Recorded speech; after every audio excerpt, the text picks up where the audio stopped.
Katia, j'aimerais que tu me racontes un peu comment a commencé l'idée d'avoir un blog, d'où ça t'est venu? Au fond, j'ai commencé en avril 2012. Quand même récemment pour l'univers des blogueuses. Oui, ça fait 3 ans et demi, là. 3 ans et demi. Puis, au fond, j'ai commencé parce que aucune de mes amies était aussi passionnée de la mode que moi. Je parlais de le nouveau fashion show à Paris, est-ce que vous avez vu Haute Couture? Puis là, ils étaient comme, non, on s'en fout pas mal. Donc, je me suis dit, en fait, c'est mon copain qui m'a poussé à commencer. Il m'a dit, hey, tu sais, comme tes looks, beaucoup de gens te demandent d'où t'as acheté ci, d'où t'as acheté ça, comment tu les as mis ensemble. Pourquoi tu commences pas un blog? Donc, c'est comme ça que j'ai commencé. Comment t'as trouvé ton arrivée dans la blogosphère québécoise, dans ce monde-là? Écoute, je vais te dire que moi, quand j'ai commencé en avril 2012, j'écrivais seulement en anglais. Puis beaucoup de gens me demandaient, mais pourquoi t'écris en anglais? Je suis allée à l'école juste en français aussi, mais c'était en anglais que je me sentais le plus confortable de rédiger. Puis ça a pris beaucoup de temps pour qu'on m'inclue dans la blogosphère québécoise, si tu veux, parce que mon lectorat a commencé à l'international beaucoup, vu que j'écrivais juste en anglais. Donc c'est ça. Donc, puis là, petit à petit, puis là, depuis janvier 2015, on écrit en français aussi. Je pose toujours une question un peu plus difficile ou plus complexe. Bon, t'es une femme qui a des belles formes de femme qu'on adore. Sur Internet, on dirait que c'est difficile, ce sujet-là, de la forme ou du corps de la femme. Trop mince, trop grosse, trop petite, trop grande, trop ci, trop ça. Comment tu vis avec ça sur Internet et quel message tu essaies de passer, toi, à travers tes plateformes? Bien, au fond, c'est une des missions en plus d'avoir des looks abordables.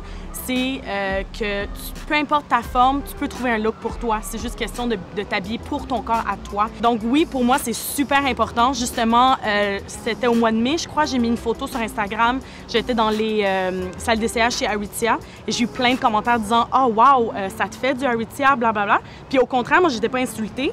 Je leur ai dit, j'ai répondu aux filles qui m'ont fait des commentaires. Je dis oui, ça va jusqu'à la taille 12. Moi, je porte du 10, puis tu peux aller magasiner. Je trouve plein d'affaires chez Aritzia.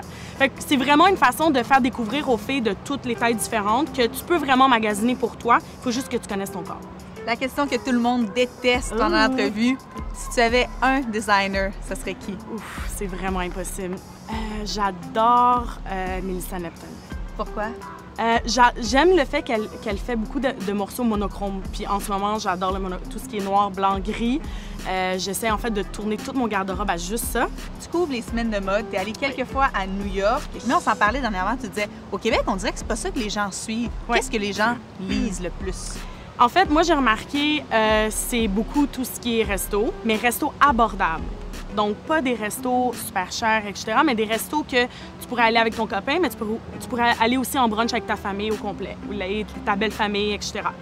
Et je pense aussi des looks abordables, c'est ce que je prime sur mon blog. Donc, je vais jamais être habillée de la tête aux pieds en name designer, c'est quasiment impossible. Fait que vraiment le mélange de trucs abordables, puis, mais que tu aies l'air aussi de porter un look super cher.